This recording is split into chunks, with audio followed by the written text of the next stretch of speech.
Dito sa farm namin, dito sa Simpukan, ganito kalawak ang taniman ng Baguio beans. Inalagaan ng aking mga hipag at bilas. Sila nagtanim nito. Sila lang yata ang nakapagtanim dito sa Simpukan ng ganito kalawak at karami. Kung gaano sila kasipag, mga guys. Malalaman nyo nga ito, mga guys, ay isa sila sa mga beneficiary ng mga, ng City Agriculturist Office. Sa tulong ng City Agriculturist Office ay ito'y naitanim nila. Napakalawak dito, mga guys. Ayan, di ba? Kung gustong mamitas dito, talagang wow, napapawaw ka sa tanim nila. Lawak-lawak nito, mga guys. Sa ngayon siya ay namumunga at namumulaklak. Tuloy-tuloy ang bunga niya. Makikita nyo kung gaano kalawak itong taniman ng Baguio beans na to. Sa panahon niya ay namumunga siya at pwede na siyang harvestan, mga guys. Maliban dito sa Baguio beans, may mga tanim pa dito, mga guys, na mga broccoli at iba pa.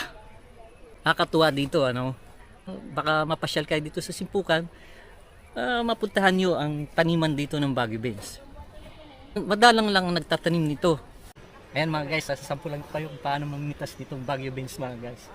Napakaraming bunga, talaga mainganyo kang mamitas. Ito, yan. Ito.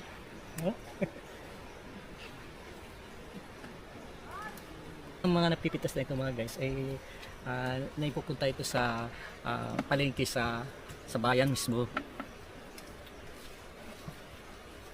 Bahala na ang nito, makakabili nito sa pinipitas ko.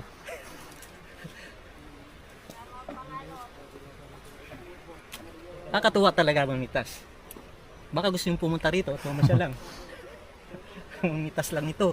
Nakakatuwa talaga. O yan, yun. Sa lawak na ito, ilang kilo kaya ang mapipitas dito? At magkakano na ngayon ang Baguio beans dito sa Puerto Princesa? Ngayon, ang prevailing price itong Baguio beans ay nasa 60. Ang lawak nito, mga ilang kilo kaya ang mapipitas? Oh. Tingnan nyo. Nakaganda pitas ko. Ito. Sarap lang mamitas ng bunga niya, mga guys. Nakakaaliw, mga guys, mamitas. At sa mga hindi pa naka-experience mamitas ng Baguio beans, ay talagang matutuwa ka talaga sa pagpitas nito. Sa daming tanim nito, at mga ilang kilo kaya ang ma-harvest dito. Ilang metric tons ang na-harvest nila.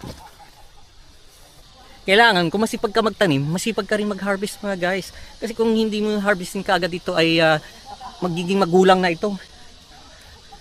Kailangan may makakasama ka rin sa pag-harvest nitong Baguio beans na to.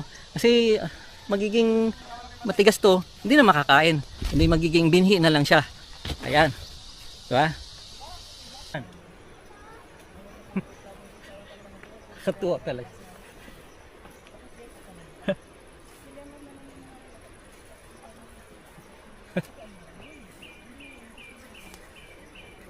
Ayan, sana maka-experience din kayo ng pamimitas ng Baguio beans. Kung may mga bakante kayong lupa, pwede nyo taniman ito. Madali lang itong magpalaki at mag-alaga. Hindi katulad ng ibang mga gulay dyan na napakahirap alagaan. Ito, madali lang. Kung gusto nyo, magtanong sa akin kung paano ba mag-alaga nitong Baguio beans na to. At bibigyan ko kayo ng impormasyon tungkol dito. Ayan. Ngayon, ito lang muna ipapakita ko sa inyo. Kung mamaya, papakita ko sa inyo kung gaano karami ang ma-harvest ko, mga guys. Okay?